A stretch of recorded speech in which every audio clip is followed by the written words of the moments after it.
toa na kufanya kazi nzuri, lakini na changamoto 2-3 hizi, na nitaanzia katika ofisi za uhamiaji.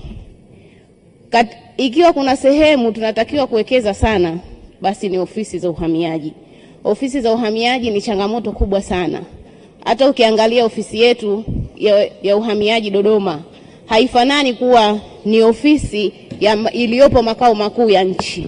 Kusema la kweli ni jambo la aibu sana.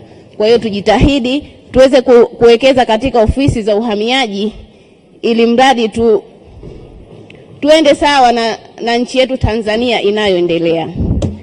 Pili, nitajielekeza moja kwa moja hapo uhamiaji katika vitambulisho vya NIDA.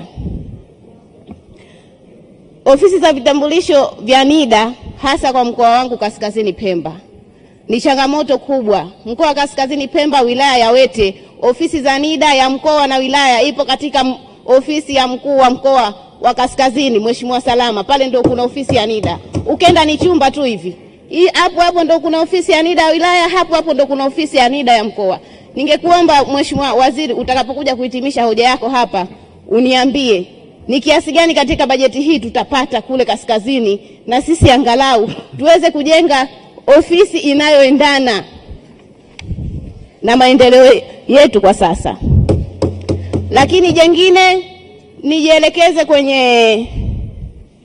niende moja kwa moja kwenye jeshi letu la zimamoto.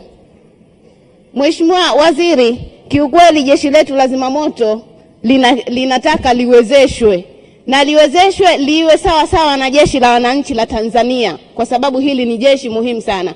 Tunashukuru kule Kaskazini iko ofisi moja mmeongeza pale Kijichame, lakini bado vitendea kazi ni hafifu sana, kiasi ambacho hata ikitokea changamoto hawawezi kufika kwa wakati.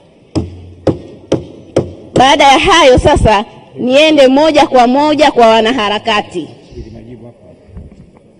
Wanaharakati wa ndani ya nchi na wanaharakati wa nje ya nchi.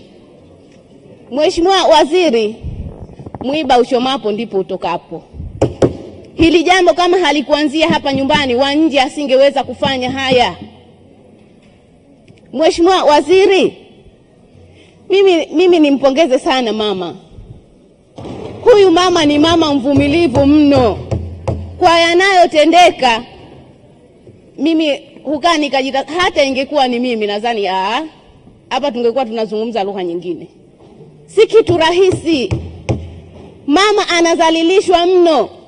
Mama anazihakiwa. Hebu tujiulize, ni kwa wanawake wake? Ni kwa Uzanzibari?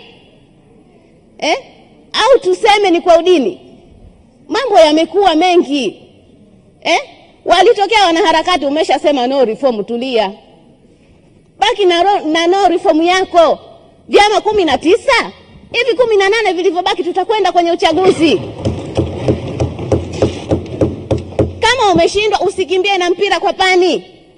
Achia mpira tunaoweza tuendelee nao. Tunaumia sana. Mimi ni mwanamke, ni mama. Najisikia huzuni sana ninavyoingia kwenye mitandao ya kijamii na kuona yanayoendelea. Eti Samia anafananishwa ni kama kikatuni fulani tu hivi, mara anatokea mtu anakifinya. Kweli? Na sisi tupo tu. Si kwamba hatuwezi kusema, tunawaangalia nyinyi mnatupeleka wapi. Na kama akivua ruhusa kila mtu aseme hapa, wasemaji wanaotoka nje na ndani ya nchi watatafuta pa kwenda. Hii kazi tunaiweza sana. Mheshimiwa Waziri, tumechoka. Kuna msemo wa Kiswahili unasema, ukicheka na nyani utavuna mabua. Hatutaki sisi tuje tuvune mabua. Huu sio muda tena wa kucheka na nyani. Nasema haya na uzuri mama yangu Taska yuko pale, anasikia. Hizi wizara mbili, nyinyi sasa hivi macho yetu sisi tunawaangalia nyinyi. Na mimi nikwambia Mheshimiwa Waziri, niungane na wenzangu waliopita katika kuchangia. Tulikosea kweli yule Martha Karua kumrejesha kule. Na hili kosa lisitokee tena hapa. Hivi mtu anatoka huko analeta ujinga wake hapa, halafu eti anarejeshwa nzima salama salimini kweli?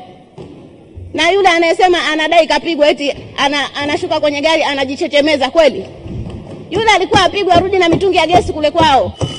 Anafumulia gesi. Wengejua Tanzania.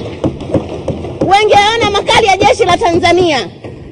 Lakini eti leo mtu anadai kapigwa, anazungumza tu kule, anaendelea kuzungumza. Tumemwacha Masakarua anaendelea kuzungumza akiwa Kenya kule. Mheshimiwa Waziri, hili lisitokee tena. Anayekuja kwetu tunamalizana naye hapa hapa.